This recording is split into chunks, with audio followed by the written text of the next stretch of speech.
So, what I would like to do now is discuss with you and think about how you envision the future of education. And while doing that, I would like to ask you to keep in mind also certain issues. Think, for example, of plagiarism.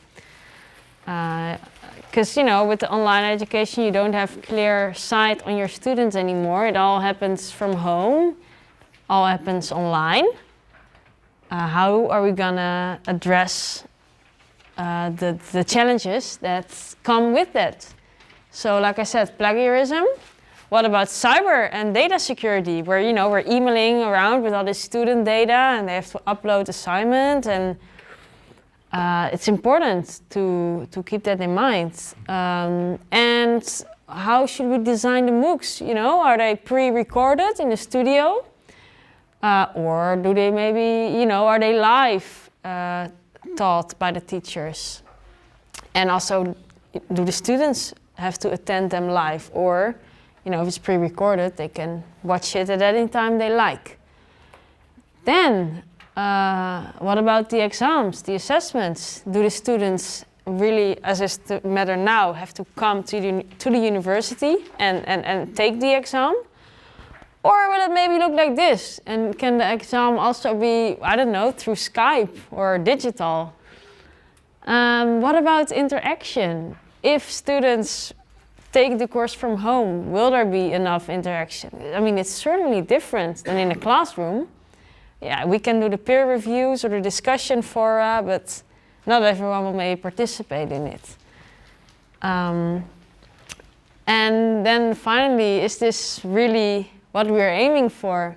The empty traditional classroom, is that really what we want? In terms of, you know, the health situation right now, this is favorable, but, you know, in a few months, I don't know. So I would like to ask you to maybe, you can think about it yourself, but maybe also you can get together with some of your neighbors, 3 or 4 people together. I've been told to not get too close in terms of health issues, but and think about the future of online education. And like I said, is this the future? Are we really transitioning to online education? Yeah, what will courses come to look like in terms of interaction, in terms of assessment, accreditation, examination? What would you want if you're a student or a PhD student? What would help you with becoming a better learner? Or what do you think would help students? And yeah, the important question, is this what we want? Is this the future? And keep in mind the risks I showed you in the previous slides. So I will hand out some markers and paper and post-its for you. And please get together, and then I will give you about 10 to 15 minutes to brainstorm, and I will walk around a bit and assist you in the process. And I would like to see what thoughts you can get on paper. Any questions about this now? Okay. I hope you had some time to discuss with each other, learn from each other. And in the last bit of the session, I would like to hear from you what you came up with, what your concerns are, what your ideas are.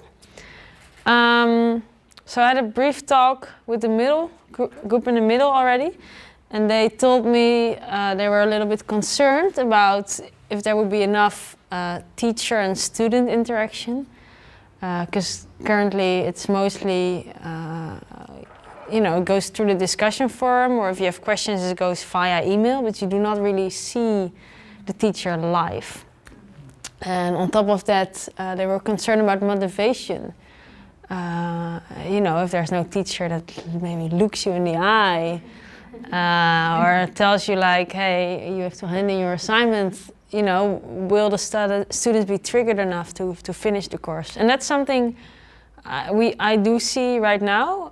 Students, we have a lot of applications for the courses, and then in the end the students that actually take the exam is way lower than the amount of students that follow the course. So that's, well, something to think about, how we can improve that, because you see that along the way students really like stop the course because it's hard to keep up if it's all you that has to do it. So a middle group, do you have any more points you would like to share? Oh, maybe okay, or So maybe next two. okay. Do you have ideas you'd like to? Okay, well, I just took some very random notes, so I'll go with my notes. We focus on the question of, is this the future? And our table is kind of divided into yes and no. We have the yes team. We have no choice. So they are the boss, so we're like, okay, yes. But it's a yes with but. Yes. So the yes with but includes, now with the coronavirus, it's very clear, Yeah. this is a solution. Right. It is going to help, like with all the teaching and the interaction for the time being. And one important thing is, for example, that it will give access to our students in Kyoto University to go abroad without necessarily Right. going abroad. So it's safe. But then on the other hand, this coronavirus is not going to last forever, and this cannot be a policy forever. That's right. But think about climate change. Flying today is, you know, it's. And then one issue that arises, especially from me, I am from Argentina, and in Argentina, not everybody has a computer. Oh. Not everybody has access to internet. They can't Right. afford it. So there's an ethical problem of access, Yes. and there's the ethical problem of not leaving anybody behind. Yes. So that's like, Digital device. yeah, it's not a no, but it's more of a question mark. How do we overcome that? Well, today, I mean, in the Netherlands, there's a lot of governmental subsidies for the universities. If in the future we decide to, I don't know, make a radical change towards all online education, there could be governmental subsidy for providing laptops or improving internet. I mean, I'm just thinking out loud. I don't know if the Argentinian government can provide that, but oh yeah, and of course in other countries, you know, there's high tuition fees, but well, if you would not have the physical classrooms anymore, that could be like investing in the internet or computers could be a solution. But I think it's a very good and very valid point. It's Yeah. actually not just the have or have nots, because in Japan, a lot of young people don't have laptops, but they have quite nice smartphones, more expensive than cheap laptops. But it's not optimal device for learning online, right? So that's actually a Yeah. different level of accessibility. Oh yeah. Good. We have two small Yes, things. please. One has to do with quality assurance, Uh-huh. which is the issue that Tano-sensei brought in the beginning. So to some extent, what you are showing us, the quality assurance is given by the framework of edX. No. But that's a question mark. Oh, you mean quality in terms of credits or quality of data security? Quality of the Credits. content of the Credits. course. It's the universities are But then you need a stand. framework. You need the universities to agree on a framework for quality assurance. Yes. And the network that you just showed us is rather small and it's very European. Yes. So it makes True. sense because it's among friends. But what happens when you bring a university that is very different? So that brings a big question mark on quality assurance. Right. And then one last thing that we talked about was the importance of the learning ecosystem, we called it. I like that term. Yes. So this was Lily-san's idea. You can explain what you meant by that. I think, no, Well, the idea of the ecosystem had to do with the environment, like the learning environment, when that has to do with the issue that you wrote there about interaction. Which is a live organism, right? So yeah, so it, Like Yes. a body. Yes, yeah, yeah. And when you want to shift everything online, you will lose the chance to be part of a living body. To lose all the benefits that you would get from a physical classroom, Yes. including the discipline, Yes. learning how to become a human, a real, like a human being. Discussing with each other. Interacting Yes, with yeah. society, and discussing and interacting with others. Yeah, yeah, So you would lose all that. We were discussing about it. yeah. Good. You know? when we talk about like creating synergy, how this may create or boost synergy, but at the same time it may produce the opposite effect. When people get together, you get more ideas, no, by discussing. Yes. But if you don't have the human touch, sometimes that conversation is kind of like dry. Yeah, yeah. I can speak up from our group. We're thinking on similar lines. And what you're presenting here is only one half of a flipped classroom. So the other half would be the responsibility of the home university to have discussion classes. So it would Yeah. be more collaborative. So the students would be online taking their classes at the host university, but then the discussions would be hosted by the home university. It would be collaborative. So that way you could ensure quality because the students would be coming to a class 1 day a week. Right. Maybe attending lectures online 3 times a week. And then coming in for discussions. That's one example of- With other students following the course at the other university, but from the same university. Right. There is a method, something called COIL, C-O-I-L. And that's more like what the professor said, because it's shared. So Kyoto University has one course, 15 weeks, but among those 15 weeks, only 3 weeks will be shared with Right. other universities. Ah. It's not necessarily Right. the exact same course, but share same topic or content, right? So the could share the same online material. Right. But the discussions, as he suggested, could happen, locally in a local classroom. Yes. And they can post, some their discussions online, so other university students can also view and comment on them. Yes. So it's a little more complicated, but I think it's actually good. easier to adapt at each university. So that's called COIL, and yeah.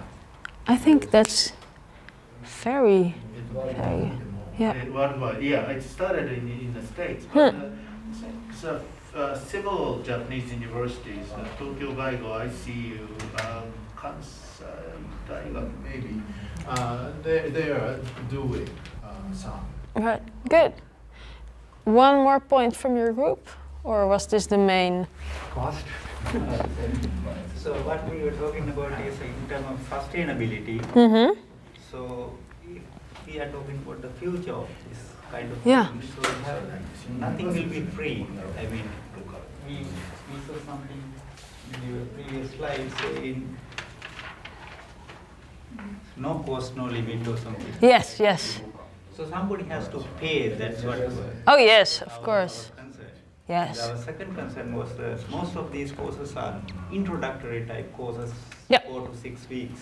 Yes. It is suitable for all the fields of education. For all fees. All fields like medicine. All fields. like No, you have to. If you want to. Well, of course, everyone can follow it, but if you want to make it part of your study program, you have to discuss it with your study advisor if this course can fit within your curriculum, if it fits for your program. So, yes, you have to take that in mind. And for the costs, of course, there's a lot of costs involved with the MOOC development, and the universities pay for this.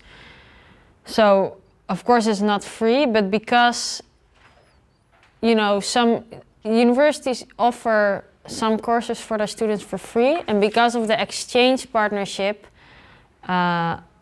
we can also offer the courses to exchange students for free, because we can offer courses from other universities to our students for free.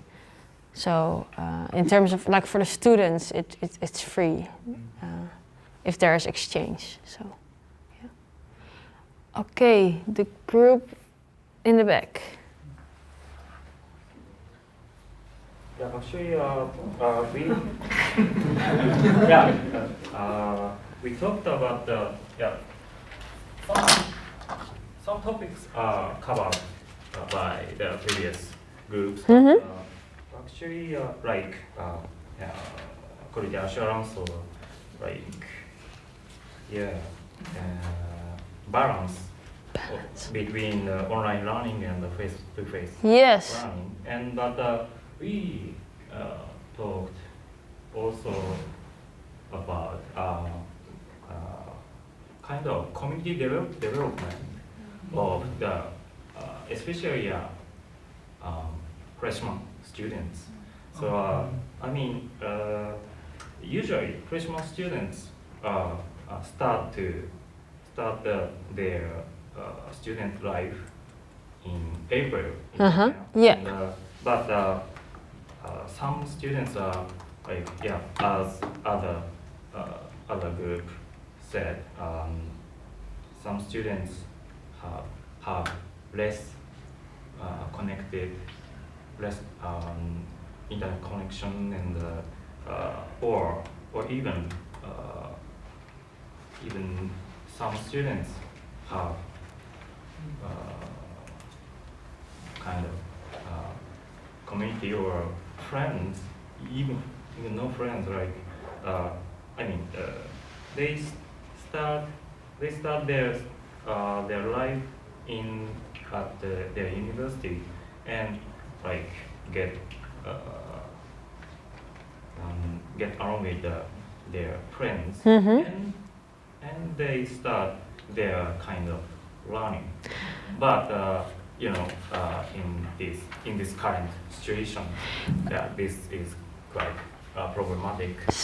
So you mean that university also harbors a big part of social life, and with online learning you don't have that social part. Yeah, Right. Maybe individual students have to kind of learn kind of dividedly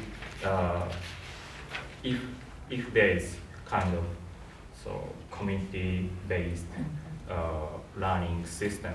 So how do you think about that?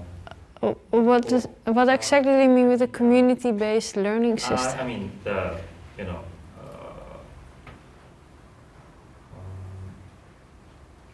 how can I say? I understand like that with seeing each other in the classroom you can make friends and there's a social aspect, and with online learning that's other people say Like a circle, club activity. Yeah. Informal. Yeah. Classroom based. Yeah, so lots of social interaction. Right. Maybe. Social groups.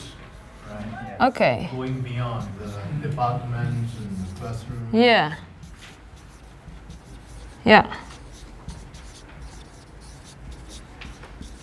And it's hard because usually if not virtual, then a lot of exchange students can interact with the local students, right? Yeah. And then they make plans. And learn about hard to do this via online. Yeah. Then in that sense it really differs. Yeah. Good. One more point or group? We talked about this phrase, virtual exchange program. This term exchange means exchange lectures among institutions, but not among students, as pointed out the former group and Professor Yoshi pointed out. So now it's the first time for me to know the COI. Collaborative online international learning. So I think it's a solution. Right. Because this VEP, virtual exchange program, doesn't exchange the experience among the students. Right. So I think this COIL is a solution. Yeah. Just listening what you introduced about EVT in this handout. Okay.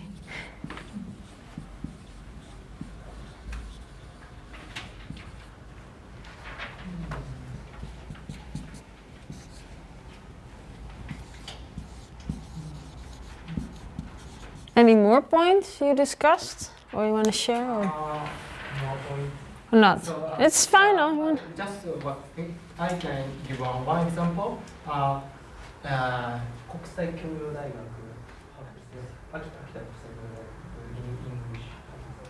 秋田国際教養大学